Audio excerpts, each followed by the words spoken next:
ឧបនាយករដ្ឋមន្ត្រីហុងជូណារុនផ្ដល់អនុសាសន៍3ចំណុចដើម្បីលើកកម្ពស់វិស័យអប់រំកសិកម្មឲ្យមានប្រសិទ្ធភាព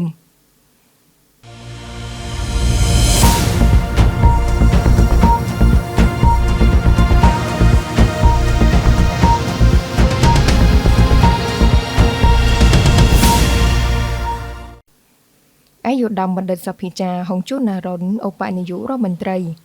រីក្រសួងអប់រំយុវជននិងកីឡាក្នុងឱកាសអញ្ជើញជាអធិបតី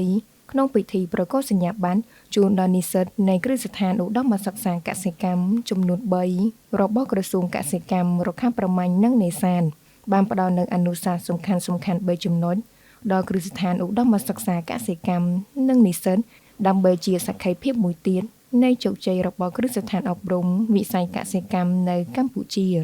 នៅក្នុងពិធីប្រកាសសញ្ញាបត្រជូនដល់សិស្សនិស្សិតជ័យលាភីចំនួន1487នាក់នៃសាកលវិទ្យាល័យភូមិន្ទកសិកម្មវិទ្យាស្ថានជាតិកសិកម្មព្រែកលៀមនិងវិទ្យាស្ថានជាតិកសិកម្មកំពង់ចាម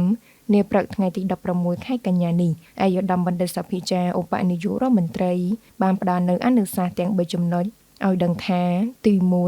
ត្រូវបន្តជំរុញលើកកម្ពស់គុណភាពការសិក្សាដោយធ្វើទំនើបកម្មវិធីសិក្សាឆ្ពោះទៅកាន់ការធ្វើកសិកម្មទំនើប Digital និងបច្ចេកវិទ្យាសិប្បនិម្មិត AI ជាដើម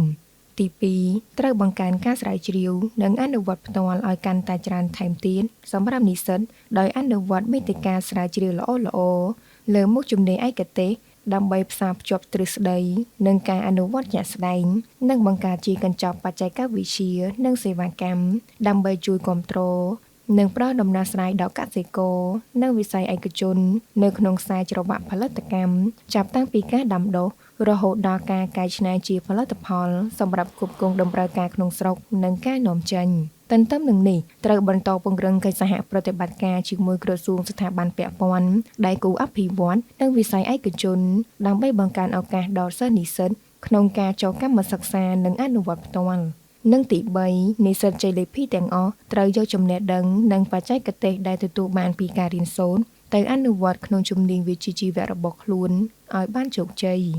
យោងតាមរបាយការណ៍របស់អាយុដំដិតទីណារដ្ឋមន្ត្រីក្រសួងកសិកម្មរុក្ខាប្រមាញ់និងនេសាទបានបញ្ជាក់ឲ្យដឹងថា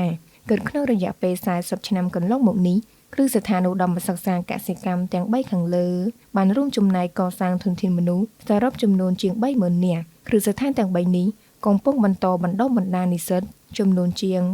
5,800 នាក់ក្នុងឆ្នាំសិក្សា 2024-2025 នេះរួមទាំងនិស្សិតអាហារូបករណ៍សម្ដេចតេជោនិងសម្ដេចកតេព្រះបណ្ឌិតចំនួន119នាក់ផងដែរអាយុដំរដ្ឋមន្ត្រីបានបន្តថាការស្ទង់មតិកន្លងមកបានឲ្យដឹងថានិស្សិតដែលបានបញ្ចប់ការសិក្សាប្រមាណជា 98% ក្នុងនោះភាគច្រើនលើសលប់បម្រើការក្នុងវិស័យឯកជន